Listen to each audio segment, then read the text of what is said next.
Good morning, friends. I hope you are having a good day so far.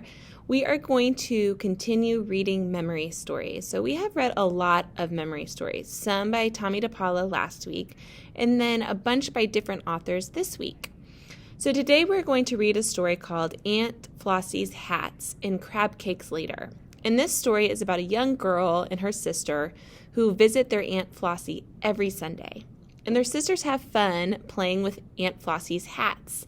And each of Aunt Flossie's hats tells a different story or brings up a different memory for Aunt Flossie, and the girls enjoy hearing those. Now, memories are just stories about our life or things that you do over and over that become a ritual. And you can learn about your family or special people in your life through the memories that they share with you. So maybe there's someone in your life that you've never met, but you hear about them and what they were like through the stories that other people in your family tell about them. So here we go. We are going to read this, Aunt Flossie's Hats and Crab Cakes Later. I immediately think of what I know about crab cakes. Crab cakes are really popular in a city called Baltimore, and Baltimore is on the East Coast, and they have a lot of crab, which is a kind of animal, and you use the meat of the crab to make little cakes that kind of look like pancakes, and they are delicious. My stepdad is from Baltimore, and he loves making crab cakes. So here we go. On Sunday afternoons, Sarah and I go to see great-great-Aunt Flossie. Sarah and I love Aunt Flossie's house. It is crowded, full of stuff and things. Books and pictures and lamps and pillows, plates and trays and old dried flowers, and boxes and boxes and boxes of hats.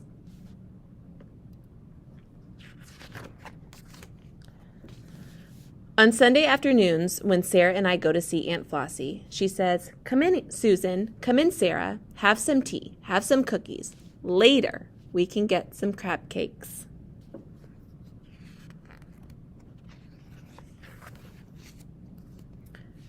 We sip our tea and eat our cookies, and then Aunt Flossie lets us look at her hat boxes. So a hat box is just a box where a hat will live to keep it safe. We pick out hats and try them on. Aunt Flossie says they are her memories, and each hat has a story. How could a hat have a story? What do you think? Hats, hats, hats, hats. A stiff black one with bright red ribbon, a soft one with silver buttons. Thin floppy hats that hide our eyes, green or blue or pink or purple. Some have fur and some have feathers. Look! This hat is just one smooth, soft rose. But here's one with 1,000,000,000 flowers. Aunt Flossie has so many hats. One Sunday afternoon, I picked out a woolly winter hat, sort of green maybe. Aunt Flossie thought for a minute. Aunt Flossie almost always thinks a minute before she starts a hat story. Then she sniffed the woolly hat. "Just a little smoky smell now," she said. Sarah and I sniffed the hat too. "Smoky smell, Aunt Flossie?" Why do you think the hat might have a smoky smell? "The big fire," Aunt Flossie said. "The big fire in Baltimore. Everything smelled of smoke for miles around, for days and days. Big fire didn't come near our house on Center Street, but we could hear fire engines racing down St. Paul. Horses' hoofs clattering, bell whistles. Your great-grandma and I couldn't sleep. We grabbed our coats and hats and ran outside, worried about Uncle Jimmy's grocery store, worried about the terrapins and crabs. Big fire in Baltimore." So her hat smells from the smoke. Aunt Flossie closed her eyes. I think she's seeing long ago. I wondered about crab cakes. Did they have crab cakes way back then? Then Sarah sniffed Aunt Flossie's hat. "No more smoky smell," she said. But I thought I could smell some, just a little. Then Sarah tried a different hat, dark, dark blue with a red feather. "This one, Aunt Flossie, this one." Aunt Flossie closed her eyes and thought a minute. "Oh, my, yes. My, what an exciting day. We waited, Sarah and I. What happened, Aunt Flossie? I asked. Big parade in Baltimore. Oh, parade, said Sarah. We love parades. I made that hat, Aunt Flossie said, to wear to watch the big parade. Burglars bugling, drummers drumming, buglers bugling, drummers drumming, flags flying everywhere. The boy soldiers, you know, back from France, marching up Charles Street, proud, everyone cheering, everyone shouting. The Great War was over. The Great War was over. So I believe that was World War I.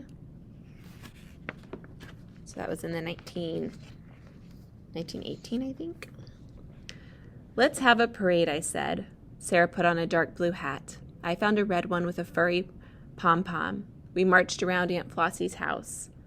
March with us, Aunt Flossie, I called, but she was closing her eyes. She was seeing long ago. Maybe she's dreaming about crab cakes, Sarah said. Then we looked in a very special box.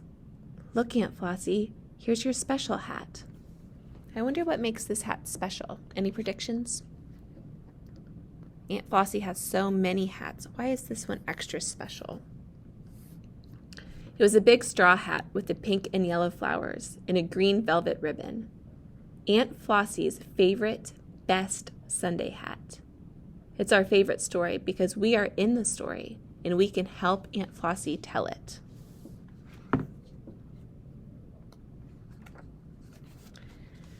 Aunt Flossie smiled. One Sunday afternoon, she said, we were going out for crab cakes. Sarah and Susan. And Mommy and Daddy, I said. And Aunt Flossie, said Sarah. Aunt Flossie nodded. We were walking by the water, and the wind came. Let me tell it, I said. The wind came and blew away your favorite best Sunday hat. My favorite best Sunday hat, said Aunt Flossie. It landed in the water. It was funny, said Sarah. I don't think so, said Aunt Flossie. Well, she obviously got it back because it's in the box. I wonder how they got it back. And Daddy tried to reach it, I said, but he slid down in the mud. Daddy looked really surprised, and everybody laughed. He couldn't rescue my favorite, best Sunday hat, said Aunt Flossie. And Mommy got a stick and leaned far out. She almost fell in, but she couldn't reach it either. The water rippled, and your favorite best Sunday hat just floated by like a boat.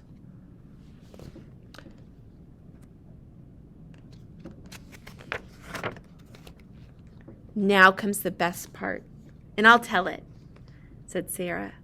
A big, brown dog came by. It was walking with a boy. May we help you? The boy asked. My dog Gretchen can get it. The boy threw a small stone. It landed in Aunt Flossie's hat. Fetch, Gretchen, fetch. Fetch, Gretchen, fetch. Gretchen jumped into the water and she swam. She swam and she got it. Gretchen got Aunt Flossie's hat. Hooray for Gretchen! We all jumped up and down. Hooray for Aunt Flossie's hat! It was very wet, said Aunt Flossie, but it dried just fine, almost like new. My favorite, best Sunday hat. I like that story, I said. So do I, said Sarah. And I like what happened next. We went to get crab cakes. Crab cakes, said Aunt Flossie. What a wonderful idea, Sarah, Susan. What a wonderful idea. Sarah, Susan, telephone your parents. We'll go get some crab cakes right now. There's a picture of a crab if you didn't know what it looked like. That made a loud noise. It has pinchers on the end. I think Sarah and I will always agree about one thing. Nothing in the whole wide world tastes as good as crab cakes. But crab cakes taste best after stories. Stories about Aunt Flossie's hats. The end. So I wonder if there's someone in your life who can tell you stories like that. And I wonder if you have anything that brings up a memory when you look at it.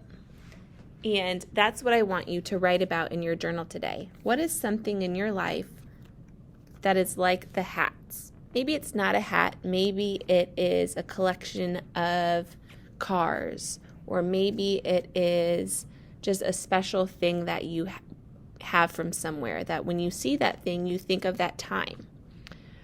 I know that my mom makes quilts, and I have a lot of her quilts, and I have memories of things that have happened on that quilt. My mom made an I Spy quilt, and every time I look at that I Spy quilt, I think of all the times my son Parker spent on it with me sitting next to him saying, "I spy an owl," and he would find the owl. So just little things. I look forward to reading what your memories are.